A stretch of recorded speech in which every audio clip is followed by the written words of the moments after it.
Traditional theory को mediator theory भी कहा जाता है, क्योंकि ट्रेडिशनल थ्योरी में value of the firm change होता है और नहीं भी होता है। कैसे?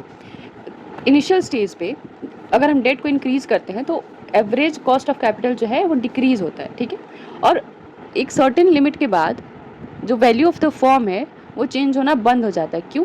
क्योंकि अगर हम डेट को इंक्रीज करते जाएंगे तो कॉस्ट ऑफ कैपिटल डिक्रीज होते जाएगा, बट एक और value of the firm increase होगा, ठीक है। बट एक ऐसा सर्टेन लिमिट आएगा जहाँ पे अगर हम डेट को इंक्रीज करते हैं तो कॉस्ट जो है वो बढ़ने लगेगा, ठीक है, और रिस्क भी बढ़ जाएगा क्योंकि हमारे फर्म में एक्सेसिव डेट हो जाएगा।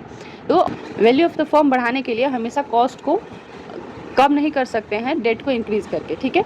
सो कैपिटल स्ट्रक्चर को एक ऑप्टिमम मिक्स करना ताकि फर्म का जो ओवरऑल कॉस्ट ऑफ कैपिटल है वो मैक्सिमाइज्ड हो जाए और वैल्यू भी मैक्सिमाइज्ड हो जाए। उसके बाद से वैल्यू ऑफ द फर्म में कोई चेंज नहीं है। इनिशियल स्टेज पे कॉस्ट कम होता है क्योंकि डेट का पोर्शन इंक्रीज किया जाता है, so value of the firm भी इंक्रीज होता है। बट एक सर्टेन लिमिट के बाद वैल्यू ऑफ द फर्म में कोई चेंज नहीं आता है क्योंकि डेट के इंक्रीज करने पे कॉस्ट जो है वो बढ़ता है बल्कि डिक्रीज नहीं होता है और रिस्क भी बढ़ता है। इसके कुछ अजम्पशंस है, जैसे कि firm can use both debt and equity.